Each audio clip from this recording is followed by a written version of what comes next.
Oke, dan yang menarik lagi satu adalah apakah media berpengaruh ataupun jenis pohon yang berbeda-beda itu medianya juga harus berbeda. Kalau menurut Bro Pindul gimana? Saya lihat tadi yang menarik adalah sancang, dan pengalaman saya juga sancang. Pertama kali saya tanam sancang, dia kelihatan subur sekali.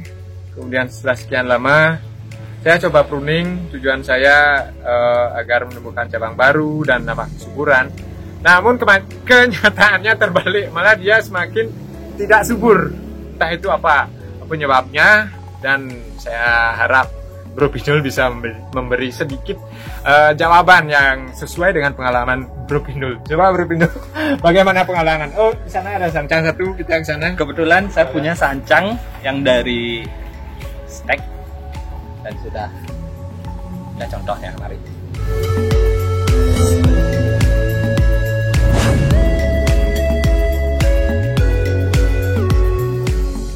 Untuk sancang ini kakinya masih saya tanam ya, ini batangnya cukup besar. Nanti rencana saya di ground. Rencana sih, baru rencana mencoba. Nah, bagaimana menurut Bro Pindul? Karena saya berbagi pengalaman saya tadi, mungkin Bro Pindul bisa ngasih solusi saya biar lebih semangat merawat sancang, karena pengalaman saya ya cukup kurang sesuai ekspektasi saya lah, karena sudah bahan bagus, tapi setelah saya mencari percabangan, cabangnya tidak mau gendut-gendut, kurus-kurus. Nah, ini jawabannya. Kebetulan sancang ini rakus sekali terhadap air, sinar, dan pupuk. Sancang ini sangat perlu sekali di halaman terbuka seperti ini. Mungkin dia punya kebun ini kebetulan sinar mataharinya full, dan penyiramannya harus 2 kali sehari. Itu harus kecuali hujan. Kalau hujan-hujan kita nyiram kan nggak lucu, bro. Begitu kawan-kawan. Jadi kuncinya biar sancang itu subur, pupuk itu sendiri dan penggantian medianya agak lebih cepat dan lebih sering daripada pohon-pohon yang contoh jenis Ficus itu. Kalau sancang dia terkenal rakus matahari, rakus air, rakus pupuk. Biar sancang ini bisa subur, ya penanganannya kembali ke nutrisi itu tadi, makanan sendiri. Mungkin ada untuk low cost-nya kawan-kawan, ya bisa. Ini ada contohnya, ada kotoran kambing. Ini kebetulan medianya pasir Malang stok, dan ini ada di kastarnya. Ini yang saya sebut pupuk sakti itu tadi, mungkin kelihatan nggak ya? Nah, saya ambilkan lagi. Nah, ini pupuk sakti itu tadi. Ini banyak sekali. Oh, bisa dilihat. Ini banyak sekali. Mungkin yang sudah hancur ada. Nah, ini juga. Itu sih sepengalaman saya. Dan ada pupuknya lagi selain itu. Pupuk cair. Pupuk cair kita bisa pakai berbagai merek lah yang ada. Kalau yang saya pakai itu Atonik. Itu kita bisa kasih seminggu sekali boleh. Oke. Untuk Dekastar berarti ini bisa dicampurkan ke media, biarpun dia pada saat baru kita dapat dongkel dan sudah dalam pot. Nah, untuk Atonik sendiri, apakah cara pemberian pupuk itu sama seperti Dekastar atau berbeda, atau bagaimana? Untuk pengalaman Bro Pindul? Pengalaman saya sih berbeda karena bentuknya dia cair. Saya campurkan 1 tutup botol itu, saya campurkan mungkin dengan ember yang besar ya. Kebetulan kalau saya pakai itu saya kasih pohon semua, buat tutup botol, dan kita seember. Apanya yang disiram? Dari daun buah atau semuanya? Kita bisa semprot, spray ya, semprot pakai mungkin semprotan yang biasa gitu. Kalau yang low cost, tanaman yang kecil kita tinggal siram aja biar kena aja daunnya gitu. Kena daun iya. Karena itu atas bawah. Jadi fungsi apa itu? D1? Bukan. Apa? Itu Atonik. Atoniknya fungsinya jadinya apa saja itu, untuk selain untuk daun atau apa? Ya, untuk menyuburkan. Itu pengalaman saya sangat cepat. Berpengaruh secara keseluruhan dari pohon. Ya, berpengaruh sekali pada akar, batang, daun dan selanjutnya. Iya, berpengaruh sekali. Dia akan cepat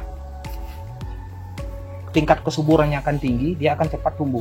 Tingkat kesuburannya tinggi, apalagi pohon yang sudah enak dipandang, itu perlu sekali. Tapi selain atonik juga ada kawan saya yang jualan pupuk merek lain. Nah, mungkin kawan-kawan bonsai sudah tahu, tapi saya tidak mau sebut gininya produk beliau karena ini channel orang lain, kan channel saya. Begitu. Berarti produk made sendiri ya? Made sendiri ada kawan saya. Oh, gitu. Yang jos-jos itulah, itu bagus sekali juga. Silahkan kawan-kawan, mungkin di Facebook juga beliau posting itu, silahkan pakai itu juga bagus sekali. Kalaupun kawan-kawan yang pemula pengen memelihara sancang ini dengan budget yang low, bahkan tanpa budget, yang pertama kita harus punya teman. Itu pentingnya kita berbonsai itu nggak serta-merta uang. Kita harus punya teman dulu. Mengingat ini bahannya bukan bahan asli dari sini, ini bahan luar. Kalau ada teman yang punya, kita minta ini aja, boleh potong, kita tancap, hidup, bisa. Nah, untuk medianya dan penyuburan tadi, kita bisa pakai ke yang tadi, pasir dari sungai, ditambah dengan tanah bambu, dari tanah bambu itu sendiri. Dengan pupuknya kita, sepengalaman saya ya, dulu kita pakai kotoran sapi. Saya rasa juga selain cara pemupukan, selain medianya juga, dan saya rasa ada salah satu faktor juga yang menurut saya juga penting untuk kesuburan pada bonsai, yaitu perawatannya. Dan bagian dari perawatan selain pupuk, dan ada juga yang lain seperti mungkin penyiraman, untuk pencukuran, bagaimana untuk perawatan yang mungkin sebagai rutinitas kita lah, itu secara berkala kita lakukan pada bonsai kita. Penyiramannya berapa kali, untuk pruning mungkin, untuk pemangkasan seperti apa menurut pengalaman Bro Pindul? Kalau saya perawatannya, yang bonsai yang baru dongkel sih nggak begitu sulit perawatannya, cuman kita siramnya 2 kali saja dalam 1 hari, itu 2 kali saja, pagi sama sore. Artinya dongkelan yang sudah tumbuh tunas. Iya, pagi sama sore. Nah, itu pun dongkelan yang sudah bisa dijemur di bawah sinar Artinya matahari. sudah lumayan sehat ya. Iya, Lumayan sadar lah dia. Iya, lumayan. Sudah berani sadar. sama kehidupan yang nyata. Ada real life. Jadi untuk penyiraman 2 kali 2 kali sehari, kecuali hujan ya. Kalau kita menyiram di waktu hujan, itu nanti kita bisa disebut gila. HP-nya bunyi. Oh, ini. Angkat nggak apa. Saya potong dulu. Untuk tadi pencukuran, kita bisa arahkan ke sana ya. Untuk pencukuran bonsai itu dikala panjang aja, nanti kalau kita biarkan dia ngelok, nanti bentuknya nanti nggak beraturan. Sekiranya panjang sedikit, misalnya kita udah panjang segini aja, nanti kita potong gitu aja sih, sesimpel itu. Kalau udah panjang sedikit, tapi jangan terlalu pendek sih, ya sekira-kiranya saja. Mungkin dia panjang segini, yang ini misalnya panjang segini, udah kita potong itu aja. Untuk ini tadi, untuk kita gundulin gitu, pas penggantian media, itu kita gunduli dulu pohonnya, terus kita ganti media. Itu sih rutinitas saya cuma itu saja. Jadi pas ganti media harus digunduli atau gimana? Bisa-bisa aja ya? Ya kalau pohonnya sudah enak, ya memang harus. Takutnya biar mati ranting dia. Harus di pruning semua, digunduli. Di pruning itu perlu untuk penguapan itu sendiri. Kalau kita habis ganti media, pohon itu kan dia ada penguapan terus kalau kita gunduli penguapan itu sedikit gitu. Nanti setelah kita pruning, ganti media, kita taruh tempat teduh dulu. Sekiranya ada tunas sedikit, baru sedikit, baru kita panasin lagi. Pengalaman saya seperti itu. Berarti itu pencukuran yang mungkin bonsai yang sudah jadi ya. Kalau untuk bonsai yang memang masih mencari cabang utama, cari tangan atau gimana. Tapi nggak perlu jawab, nanti saya lanjut di video berikutnya. Kalau lain waktu saya sempat sini lagi, sudah ada bonsai banyak, nanti saya review koleksi-koleksi yang ya lumayan. Inilah untuk kita ya, bagi pemula sudah luar biasa. Ya karena memang bonsai memang salah satu hobi yang ada nilai ekonomisnya. lumayan tinggi nilai ekonomisnya. Jadi teman-teman jangan, ya sering saya dengar ada teman-teman yang baru mulai hobi bonsai dan lihat sama tetangga, ini orang nggak punya kerjaan atau gimana, ngumpulin kayu bakar. Dan itu pendapat orang yang memang tidak tahu kedepannya seperti apa yang kita cari. Kayu bakar itu yang disebut kayu bakar, seperti yang Bro Pidul bilang tadi. Saya juga punya pengalaman untuk itu. Nah, mungkin saya dulu kurang lebih seperti itulah. Ini buat apa? Tapi bukan satu orang saja. Setelah saya menunjukkan ada hasilnya, enak dipandang, dia nanya, nyari aja ke mana? Ikut nyari yuk. Setelah ada uangnya kita bisa jual, dan dia ikut-ikutan. Orangnya masih ada sekarang dan ikut-ikutan karena ada nilai uangnya. Nah, menurut saya yang ini yang salah. Dia memandang dari uang saja. Dia memandang dari cuman sudah indah hasilnya. Dia nggak tahu proses. Yang pertama itu proses di bonsai itu pupuk. Tadi kita membahas pupuk. Pupuk yang paling penting di bonsai itu adalah kesabaran. Jadi kawan-kawan yang pemula khususnya jangan takut bonsai itu hobi mahal, bonsai itu kita ngumpulin kayu bakar. Nggak seperti itu. Bonsai kita bisa cari di alam. Tapi buat para pendongkel, ini pesan saya juga, jangan kita baru lihat bahan langsung dongkel, jangan. Sayang, kita perhatiin dulu sekiranya enak atau enggak ini bahan, biar di alam bisa terjaga. Kita bisa juga menikmati hasil dongkelan, supaya nanti kalau kita dongkel sembarangan sampai rumah, ini jelek, nggak ditanam, mati kan percuma.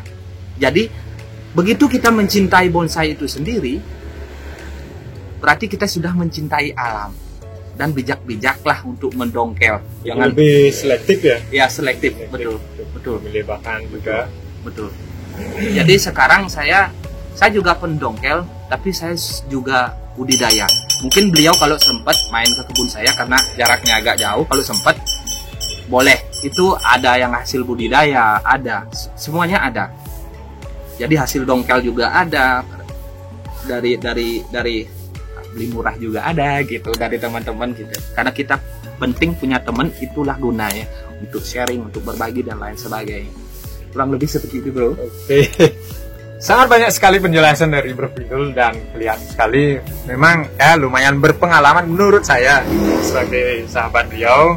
Bro Pidul memang dari dulu dia penggemar bonsai dan penikmat proses, dan salah satu inspirasi saya juga sebenarnya. Jadi tadi sudah kita bahas semuanya. Mungkin ada yang kurang, mungkin ada yang belum jelas. Teman-teman bisa komen di bawah untuk tanya-tanya. Kalau saya tidak bisa jawab, saya tanya dulu sama teman saya. Nanti saya sampaikan lagi seperti itu. Kita bisa sharing lah. Ya.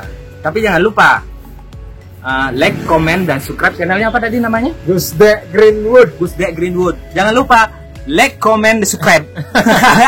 Oke, sekian dulu kali ini saya berkunjung ke sini dan sudah berbagi bersama kalian melalui Bro Pidul juga, dan mungkin saya sedikit ya ikut-ikutan aja.